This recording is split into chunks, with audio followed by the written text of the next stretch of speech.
तो पिछले एपिसोड पे हमने देखा कि तांजीरो सॉर्ड्समिथ विलेज के लोगों से मिलता है एंड उसे खबर मिलती है कि हागानेज़ुका फ़िलहाल मिसिंग है। वो लव हशिरा यानी मित्सुरी कानरोजी और गिना शिनोज़ागावा से मिलता है।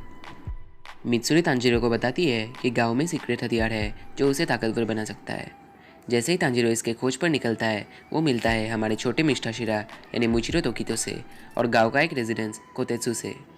कोतेत्सु और मुइचिरो का नहीं बनते। हाउएवर छोटा कोतेत्सु तांजीरो को मुइचिरो को सरपास करने चेयर अप करता है।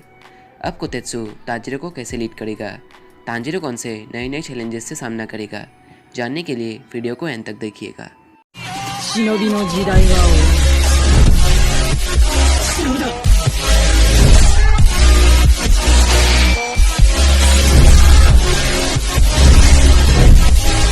俺は今動揺。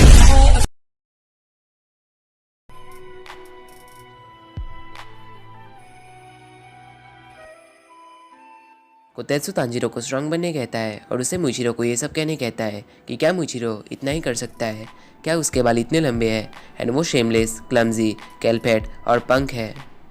तांजीरो कोतेत्सु को कहता है कि ये थोड़ा ज़्यादा ही होगा। कोतेत्सु फिर सजेस्ट करता है कि मुइचिरो के सर को काटकर प्रिजन गेट पे लटकाना ज़्यादा बेहतर होगा। तांजीरो फिर मना करता है। वो मन में ही सोचता है कि मुइचिरो बहुत औसम है, वो उससे छोटा भी है और वो उससे नहीं हार सकता, सो वो ताकतवर बनेगा। तभी डॉल अपने मूवमेंट्स के साथ तांजीरो को मार गिराता है। तांजीरो अभी से डर जाता है कि 6 हाथ कुछ ज़्यादा ही होंगे। कोतेत्सु कहता है कि अभी डॉल के 5 हाथ है क्योंकि मुइचिरो ने एक तोड़ दिया, सो डॉल का बैटल कैपेसिटी भी घट गया। सो अगर तांजीरो इसी से ही डरे तो वो एक नालायक ही होगा। कोतेत्सु तांजीरो को छेड़अप करने लगता है। वो कहता है कि तांजीरो आदत से आगे बढ़ रहा है, वो अपने ओपोनेंट के मूवमेंट्स को देखकर निर्णय नहीं ले रहा है, इसीलिए वो कुछ ज़्यादा नहीं कर पा रहा है। एक्चुअली बात यह है कि उसका कोई आधार नहीं है। ये आश्चर्यजनक है कि वो इतने लंबे समय तक डीमन स्लेयर बन के ज़िंदा कैसे है। नो डाउट वो अभी तक पतली बर्फ़ पर चलता आ रहा है। सो वो तांजीरो के हर कमज़ोरियों को सुधारेगा। सो तांजीरो को तब तक खाना नहीं मिलेगा जब तक वो कोतेत्सु की बात सुने। तांजीरो के कान कोतेत्सु के ये लंबी स्पीच सुनकर फटने लगते हैं। तांजीरो सोचने लगता है कि छोटा कोतेत्सु वास्तव में एक बेईमान है। उसका ये मुंह थोड़ा शांत था क्योंकि वो अपने डैड के मौत पर दुखी था, बट मुइचिरो से मिलने के बाद वो फिर से ऐसा बन गया। छोटा कोतेत्सु विश्लेषण करने में भी तेज़ था, पर इसके कारण जब उसे पता चला कि वो खुद अपने टेक्निकल स्किल्स पर कमज़ोर है, वो निराशा में पड़ गया। वो भूल ही गया कि वो सिर्फ 10 साल का है और अभी उसके आगे उसका लाइफ पड़ा हुआ है। बट ब्रीफली कहे तो एंगर लोगों को आगे बढ़ाने के लिए एक ड्राइविंग फोर्स हो सकता है। कोतेत्सु कहता है कि उसने मुइचिरो को नहीं बताया कि चाबी घुमाकर डॉल के मूवमेंट्स को बदलने के और भी तरीके हैं। वो तांजीरो को पूछता है कि क्या उसने लकड़ी के बने पजल बॉक्सेस के बारे में सुना है। तांजीरो कहता है कि उसे अच्छे से पता है क्योंकि उसकी छोटी बहन यानी हानाको के पास भी एक थी। जैसे पजल को सही तरीके से मिलाना पड़ता है, वैसे ही डॉल के मूवमेंट्स को चेंज किया जा सकता है। डॉल के उंगलियों को जितनी बार घुमाई जाए उसके आधार पर ही मूवमेंट चेंज होंगे। कोतेत्सु कहता है कि हम सॉर्ड्समैन्स की कमज़ोरियों को स्थापित करते हैं, फिर हम उन कमज़ोरियों के साथ डॉल के मूवमेंट्स को मैच करके सॉर्ड्समैन्स को डॉल से लड़वाते हैं, और अगर हम ये नहीं करें तो ट्रेनिंग सेशन रखने का कोई मतलब नहीं बनता है। तांजीरो सोचता है कि वो ये किसी को नहीं बताएगा कि वो इस ट्रेनिंग से नफरत करता है। बेसिकली डॉल्स अपने मास्टर के साथ मिलकर काम करते हैं। एज ए रिज़ल्ट मुइचिरो ने जस्ट अपने टाइम को वेस्ट किया। जब डॉल फिर से तांजीरो को हिट करता है, तांजीरो दूर जा गिरता है। कोतेत्सु स्टिल कहता है कि ये बहुत स्लो और बकवास था। वो डॉल के हाथों में ट्रेनिंग स्टिक्स लगाने को सोचता है। 5 दिन बीत गए एंड अब कोतेत्सु डॉल के हाथों पर असली स्वॉर्ड्स रखने को सोचता है। तांजीरो ट्रेनिंग स्टिक्स से ही डर रहा होता है एंड कोतेत्सु उसे खाना नहीं देता है। कोतेत्सु की एनालाइसिस स्किल्स तो बड़ी अच्छी है, बट वो एक अच्छा टीचर नहीं है। वो ट्रेनिंग से बहुत स्ट्रिक्ट है क्योंकि उसे एक इंसान के लिमिट्स के बारे में कुछ नहीं पता। आफ्टर ऑल वो एक बच्चा ही है। अगर कोई ट्रेनिंग ना कर पाए वो उसे खाना नहीं देता है, बट इंसानों को पानी पीने का सख्त आवश्यकता है, अदरवाइज वे 3 दिन में मर जाएंगे। बट कोतेत्सु ये नहीं जानता है। तांजीरो इसीलिए अभी तक बचा हुआ है क्योंकि ट्रेनिंग के दौरान बारिश आता है। जापानीज़ लोगों का मानना है कि एक सांजू नाम का नदी है जिसे मरे हुए लोगों की नदी भी माना जाता है। सो कहा जाए तो तांजीरो इस नदी के बहुत करीब आता है। वो ब्रिज को क्रॉस करते वक्त नदी पे गिर जाता है। नदी का पानी बहुत डार्क और भारी है, पर ये गर्म भी था। तांजीरो फील कर रहा होता है कि कई सारे हाथ उसे मसाज कर रहे हैं। तभी उसे कुछ चमकता हुआ दिखता है एंड वो इसे पकड़ने जाता है। पकड़ते ही उसे एक स्मेल आती है। तभी तांजीरो को हकीकत में भी ऐसा एक स्मेल आने लगता है जो उसे डॉल को हराने पर गाइड कर रहा होता है। जब डॉल अटैक करता है, तांजीरो बच जाता है एंड वो डॉल पर वार करके गिर जाता है। कोतेत्सु कहता है कि तांजीरो का वार ज़्यादा खास भी नहीं था, पर उसे थोड़ा खाना मिलेगा। देन फाइनली उसे 7 दिन बाद खाने के लिए राइस बॉल्स और चाय मिलती है। अब तांजीरो मूवमेंट्स को महसूस कर सकता है। वो अब अपने ओपोनेंट के अटैक को स्मेल से डिटेक्ट कर सकता है। फिर वो ट्रेनिंग अगेन शुरू करता है एंड तांजीरो फाइनली डॉल के सर को फोड़ देता है। वो लोग देखते हैं कि डॉल के अंदर से एक स्वॉर्ड बाहर आता है।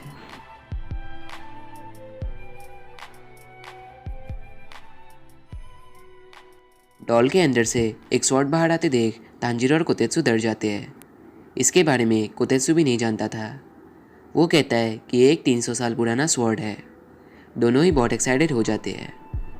कोतेत्सु इस स्वॉर्ड को तांजीरो के हाथों सौंपता है, बट तांजीरो इसे एक्सेप्ट नहीं करता है क्योंकि डॉल ने इतने सालों तक कितने तलवारों का मार खाया और तांजीरो के यूज़ करते ही ये टूट गया। कोतेत्सु कहता है कि इसका हकदार वो है, सो वो इसे तांजीरो को सौंपना चाहता है। एंड वैसे भी तांजीरो को एक स्वॉर्ड का ज़रूरत था। जब वो दोनों एक्साइटेडली स्वॉर्ड को निकालते हैं, वो देखते हैं कि ये रस्टेड है। कोतेत्सु कहता है कि ये आम बात है क्योंकि 300 साल बीत गए और किसी को इसके बारे में नहीं पता था। वो तांजीरो से माफ़ी मांगता है। तांजीरो रोते हुए इट्स ओके कहने लगता है। तभी उन दोनों को ही पैरों के पीछे से कोई मस्क्यूलर सा जाइंट आता हुआ दिखता है एंड वो डर जाते हैं। कोतेत्सु जान जाता है कि ये हागानेजुका है। आते ही हागानेजुका कहने लगते हैं कि उन्होंने सब सुन लिया, सो अब वो दोनों सब उन पर छोड़ दे। हागानेजुका उन दोनों से उस स्वॉर्ड को छीनने लगते हैं, पर वो दोनों नहीं दे रहे होते हैं। फाइनली हागानेजुका उनसे स्वॉर्ड छीन लेते हैं और वो दोनों गिर जाते हैं। तभी वहाँ एक और कानामोरी नाम के स्वॉर्ड्समैन आ जाते हैं और हागानेजुका को टिकल करने लगते हैं। वो कहते हैं कि यही हागानेजुका के वीक पॉइंट है।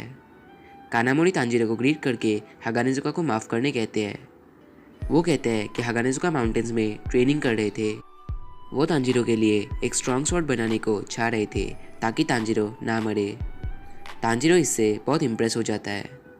कानामोरी कहते हैं कि सिंस तांजीरो हागानेजुका को उसके लिए स्वॉर्ड्स बनाने को रिक्वेस्ट करता रहता है, इससे हागानेजुका को खुशी होती है। सभी स्वॉर्ड्समैन्स हागानेजुका को पसंद नहीं करते हैं एंड इसीलिए उन्होंने कई कस्टमर्स को खो दिए।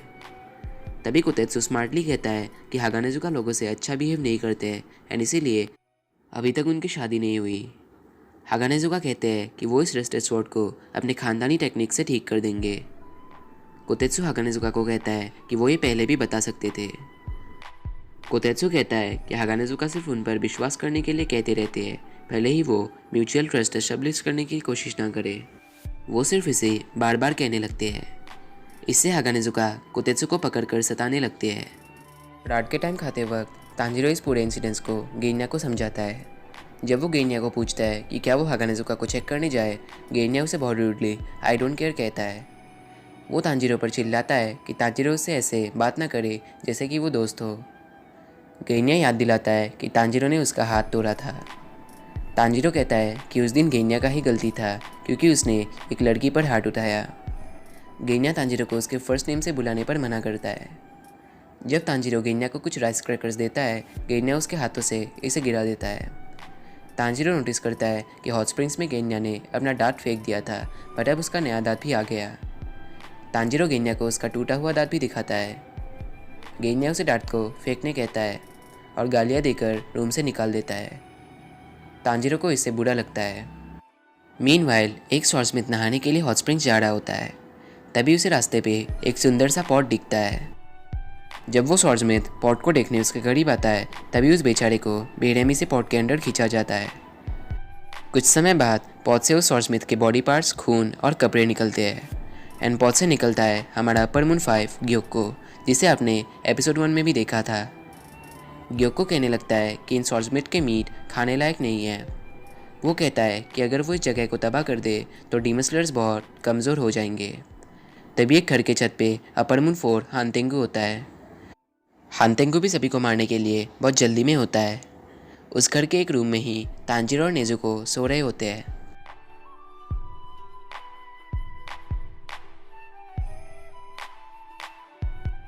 मूचिरो तांजीरो के नाक को दबाकर उसे जगाता है। वो पूछता है कि क्या तांजीरो कानामोरी नाम के किसी शॉर्टमिथ को जानता है।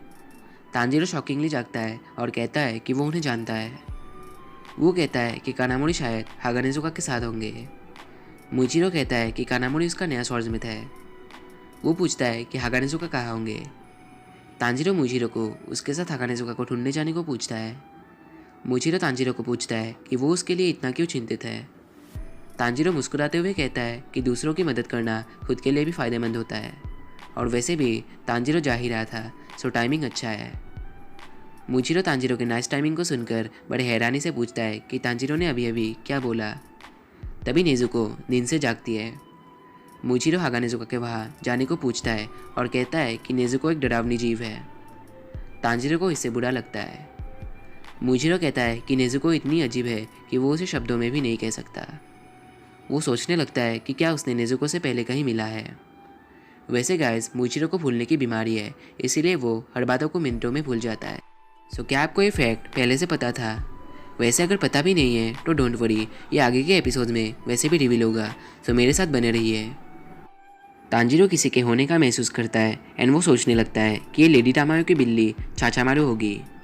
एक्चुअली उसने तामायो को नेजुको के ब्लड को टेस्ट करने को कहा था, सो इसीलिए तांजीरो सोच रहा है कि ये उसकी बिल्ली होगी। तांजीरो नहीं चाहता है कि चाचामारू मूचिरो के सामने आ जाए। मूचिरो भी दरवाज़ों के पीछे किसी के होने का महसूस करता है एंड तभी शॉकिंगली दरवाज़ा को खोलकर कोई और ही आ जाता है एंड ये होता है हानतेंगु।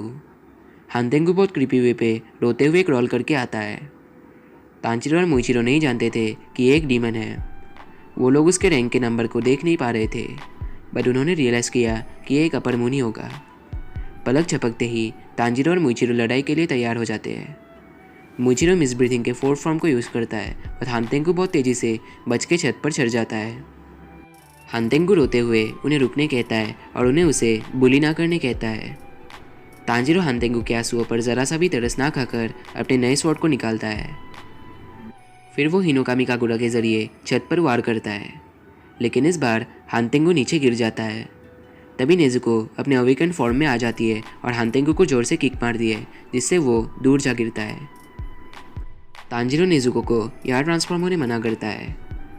मूचिरो हानतेंगु के सर को काट देता है, पर तांजीरो रियलाइज़ करता है कि सर को काटना सफिशिएंट नहीं होगा, क्योंकि अपर मून्स को मारने में कुछ और नहीं करने पड़ते हैं। फॉर एग्जाम्पल, जैसे ग्यूतारो और दागी को अगर एक साथ मारा जाए तो ही वे बनेंगे और अदरवाइज कोई फ़र्क नहीं पड़ता। तांजीरो मूचिरो को अपना फोकस ना हटाने को कहता है। तभी हानतेंगु के कटे हुए सर से 2 नए डिमंस बन जाते हैं। एक होता है सेकिदो, जो एक छड़ी पकड़ रहा होता है, और दूसरा है काराकू, जो एक बड़े पंखे को पकड़ रहा होता है। तांजीरो सेकिदो से निपटने को सोचता है। जब मूचिरो काराकू के पास जाता है, काराकू अपने पंखे से तेज़ हवाएं लाता है। इससे मूचिरो घर तोड़कर बहुत दूर कई जंगलों में पहुंच जाता है। काराकू सेकिदो को बताता है कि उसे मज़े आ रहे हैं। सेकिदो गुस्से से कहता है कि इसमें कोई मज़े की बात नहीं है एंड उसे सिर्फ हर बातों पर गुस्सा ही आता है, और वो काराकू के साथ होकर भी गुस्सा है। काराकू कहता है कि फिर तो अच्छा है, क्योंकि अब वो दोनों अलग हो गए। तांजीरो अब चिंता में होता है कि अब क्या किया जा सकता है। सेकिदो अपने छड़ी को ज़मीन पे मारता है और रूम में चारों ओर बिजलियाँ आ जाते हैं। तांजीरो बिजली के झटके से अपना होश खो रहा होता है, बट होश खोने से ठीक पहले ही उसे घर के ऊपर गेन्या दिखता है। गेन्या एक गन से सेकिदो पर निशाना लगा रहा होता है।